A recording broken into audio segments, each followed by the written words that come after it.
اور میں یہ بات بھی کہنا ضروری سمجھتا ہوں کہ آندھرا پردیش میں اور تلنگانہ ریاست میں جو 4% کا ریزرویشن ہے، وہ 4% کا ریزرویشن جس سے مسلمانوں میں جو بیکورڈ کاسٹ ہیں، مسلمانوں میں 90% لوگ بیکورڈ کاسٹ کے ہیں تلنگانہ اور آندھرا میں، ان کو جو ریزرویشن دیا جا رہا ہے، جس سے بہت فائدہ مسلمانوں کے ان بیکورڈ کاسٹ کو ہوا ہے۔ ہم یہ امید کرتے ہیں اور ہم اس بات کا مطالبہ کرتے ہیں کہ تلنگانہ کے چیف منسٹر کے چندر شیکھر راؤ اور آندھرا پردیش کے چیف منسٹر جگن موہن ریڈی،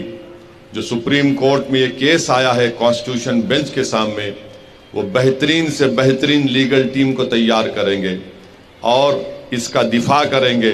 اور ان کی پوری کوشش ہونی چاہیے کہ ہم سپریم کورٹ کے سامنے مسلمانوں میں جو بیکورڈ کاسٹ ہیں ان کے پسماندگی کا ڈیٹا سپریم کورٹ کے سامنے رکھیں۔ اور تلنگانہ میں سدھیر کمیٹی کی رپورٹ ہے، تلنگانہ کی سدھیر کمیٹی کی رپورٹ پورے اعداد و شمار اور ڈیٹا امپیریکل ایویڈنس جس کو کہتے ہیں، جس سے یہ بات صاف طور پہ ظاہر ہوتی ہے کہ تلنگانہ کے مسلمانوں کو ریزرویشن تحفظات اس لیے ملنے چاہیے کیونکہ وہ سوشلی اور ایجوکیشنلی بیکورڈ ہیں، وہ تعلیمی اور سماجی طور پر پسماندہ ہیں۔ اس بنیاد پر، اس ڈیٹے کی بنیاد پر تلنگانہ اور آندھرا پردیش میں مسلمانوں کو ریزرویشن ملنا چاہیے۔ اور اس سلسلے میں میں نے چیف سیکرٹری سے بات چیت کی، ان سے ملاقات کی اور ان سے بار بار حکومت کو توجہ بھی دلا رہا ہوں۔ تو چیف سیکرٹری نے مجھ سے یہ کہا ہے کہ سپریم کورٹ میں ڈیویڈی صاحب، دھون صاحب اور سینئر وکلاؤں کا تلنگانہ کی حکومت نے ان کو بحیثیت اپنا وکیل مقرر کیا ہے۔ تو میں نے حکومت سے یہ بھی کہا ہے کہ جو پروفیسر گوپال صاحب ہیں،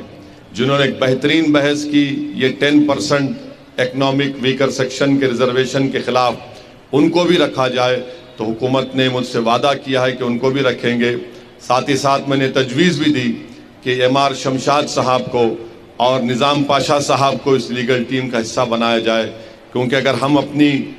طاقتور لیگل ٹیم نہیں بنائیں گے تو خدا نخواستہ ایسا نہ ہو کہ ہم یہ 4% تحفظات سے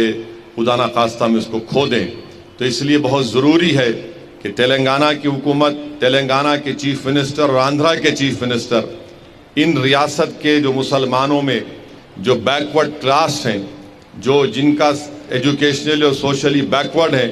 ان کے لیے پوری کوششیں کرنا ہے۔ ہم بھی حکومت پر دباؤ ڈال رہے ہیں، ہم بھی حکومت سے نمائندگی کر رہے ہیں کہ آپ اس کیس میں بہترین اس کا دفاع کریے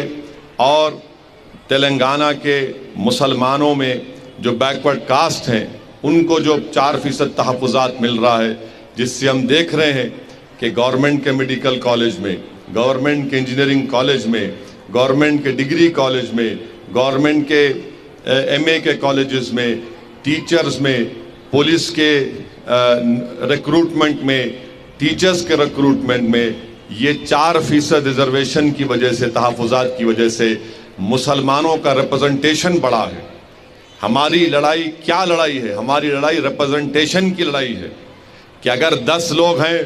تو اس میں ہماری کتنا ریپرزنٹیشن ہے، ہماری کتنی نمائندگی ہے۔ یہ لڑائی مجلس اتحاد المسلمین کی ہے۔ ہم اپنا حصہ چاہتے ہیں، ہم اپنا حصہ لے کر رہیں گے انشاءاللہ تعالی۔ یہ لڑائی مجلس کی ہے اور یہ لڑائی کا آغاز مجلس اتحاد المسلمین، جو فخر ملت عبدالواحد اویسی نے مجلس اتحاد المسلمین بنائی تھی، جب سے ہماری لڑائی ہے کہ مسلمانوں کو بھارت میں ان کا حصہ ملنا چاہیے، ریپرزنٹیشن ملنا چاہیے۔ اور ریپرزنٹیشن اس وقت ملے گا جب ہم پڑھیں گے، سیاسی طور پر طاقتور ہوں گے اور حکومت کو دباؤ ڈالیں گے۔ حکومت سے ہم جا کر ڈیمانڈ کریں گے کہ آپ اقلیتوں کا، دلتوں کا، آدیواسیوں کا بھی ریپرزنٹیشن دیجئے۔ تو 4% جو ریزرویشن ہے وہ ریپرزنٹیشن کی لڑائی ہے، اور ہم تلنگانہ کے چیف منسٹر سے، آندھرا کے چیف منسٹر سے اس بات کا ڈیمانڈ اور مطالبہ کرتے ہیں کہ وہ بہترین سے بہترین لیگل ٹیم بنائے۔ آندھرا پردیش کے چیف منسٹر کے آفس سے بات ہوئی تو انہوں نے کہا کہ سپریم کورٹ کے جو نامور وکیل ہیں